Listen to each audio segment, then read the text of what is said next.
දහම් දෙසන්නට දුන්නැරයුම ගැන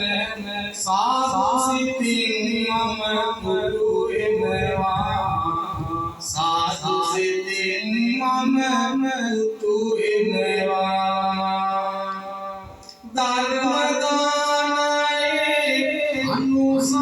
බහුවයි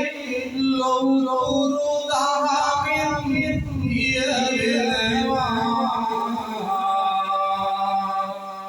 කවිවන දෙසුමට පළමුව ඔබතැන් සැමටම ආසිරි ගෙන එනවා සැමටම ආසිරි ගෙන එනවා ජීවන මං පෙත දහමින් සරසන මිනිසුන් හට